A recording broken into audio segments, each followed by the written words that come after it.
Smart time. Parul and Zubin were very good friends. They were not just classmates but also neighbors. And वो लोग शाम को evening में park में खेलता था. They often studied jointly to prepare for Olympiad and other tests. Competitive exams के लिए वो लोग साथ में पढ़ाई करके प्रिपेयर करता था. क्लोज फ्रेंड्स होने के बावजूद और भी कॉमन एलिमेंट्स था दोनों के नेचर में, लेकिन they were totally contrary to each other with respect to managing and planning time. बहुत सिमिलैरिटी था उन लोग के नेचर में, लेकिन टाइम वगैरह के मैनेजमेंट में दोनों एकदम अपोजिट था. Parul was unbelievably punctual and liked to plan all her work in advance.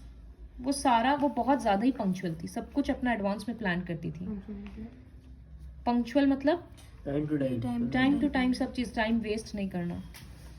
Well Zubin on the other hand was awfully laid back, बहुत आलसी.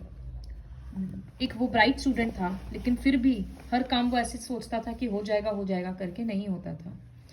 ही himself wanted to get rid of this problem but was unable to find the right way and guidance. जब कोई इंसान capable होता है उसको बाद में खुद ही समझ में आ जाता है कि मेरा आलस की वजह से हमको लॉस हो रहा है. तो वो अपना खुद ये हैबिट छोड़ना चाहता था, लेकिन उसको सही तरीका नहीं मिल रहा था. His parents, friends including Parul and teachers all suggested him some techniques. लेकिन कुछ दिन तक काम करता, फिर जुबीन वही उसी हरकत पे आ जाता था. One evening when he was coming back from the park after playing, Parul told him that last night I read in an international magazine about a very convincing and definite way to plan your time.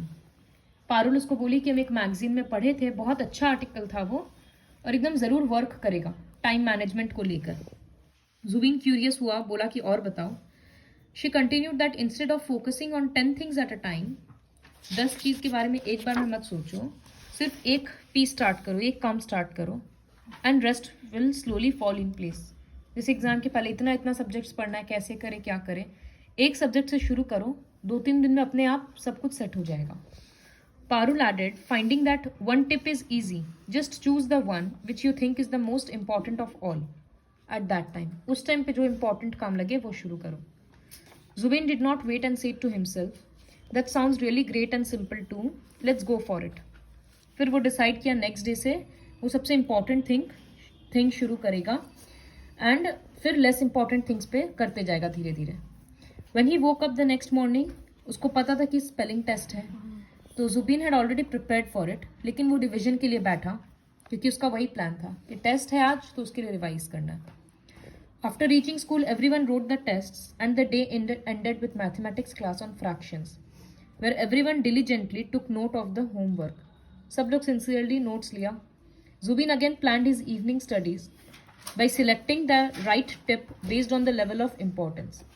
फिर evening में उसको क्या पढ़ाई करना है उसके लिए भी वही सोचा कि अब दिन भर के लिए क्या इंपॉर्टेंट है, तो होल डे वो इसी तरह से प्लान वगैरह किया. Initially it was about unlearning the old habits which was not at all a cake walk मतलब बहुत ईजी नहीं था उसके लिए. Also his plans use to get disturbed at times due to some sudden and unknown events. Plan कर लिए कि हमको ये काम करना है, इस टाइम पे पढ़ने बैठेंगे, अभी खेल लेते हैं. अब क्या पता उस टाइम पे पढ़ने बैठे घर में कोई आ गया या हमको बाहर जाना पड़ा. तो ज़रूरी नहीं है हर बार कि प्लान के हिसाब से ही होता है. But gradually he learned the art of planning his work in advance and implement his plans without fail. वो तो सेम डे प्लान कर रहा था ना कि हम अभी शाम को ये कर लेंगे, सुबह ये कर लेंगे. अब वो एडवांस में थोड़ा शुरू किया, तो वो पूरा अपना 24 आवर्स को अच्छे से यूटिलाइज कर रहा था. He started blocking time slots to work on important tasks. कि important tasks पहले इस तरह से करेंगे, फिर वो then reserve specific times to work on urgent stuff कि घर वर का कोई काम या अपना कोई काम करेंगे, तो फिर उस तरह का काम वो सिलेक्ट करता कि जिसमें बहुत ज़्यादा कंसंट्रेशन चाहिए. इस तरह से वो अलग अलग जैसे अभी कोई बहुत कंसंट्रेशन का काम 2 घंटा किए, उसके बाद कोई इजी टास्क करना, इस तरह से. He also applied the 80-20 theory that aims to plan by eliminating the unimportant. जो भी बेकार काम है उसको हटा दो, जो लेस इंपॉर्टेंट है उसको पोस्टपोन करो, और जो सबसे इंपॉर्टेंट काम है उसको पहले करो. His father once told him about this law. Soon he realized that to make just this one tip work he had to actually change the way he worked and how he organized the day. वो सबसे important task ढूंढना और उससे शुरू करना, उसके बाद plan करना, वही सबसे मेहनत का काम है. He also notice that getting use to this type of concentration is like training a muscle. जिस तरह से एक्सरसाइज में फ्यू वीक्स तक बहुत ज़्यादा मेहनत होता है, उसके बाद आदत पड़ जाता है, क्योंकि बॉडी को उस चीज़ का आदत पड़ जाता है। तो ठीक उसी तरह से ये काम था कि पहले उसको अपना दिन प्लान करने में बहुत टाइम लगता था, बहुत कंसंट्रेशन, लेकिन अब उसके लिए ईजी हो गया। अब जुबीन के पास इनफैक्ट दूसरे लोगों को हेल्प करने का भी टाइम है, एक्स्ट्रा भी टाइम है।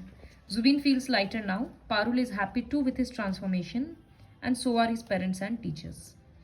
तो सबसे इम्पॉर्टेंट है प्रायोरिटाइज योर वर्क। प्रायोरिटी के हिसाब से कौन कितना इम्पॉर्टेंट काम है, उस हिसाब से काम को ख़त्म करना चाहिए।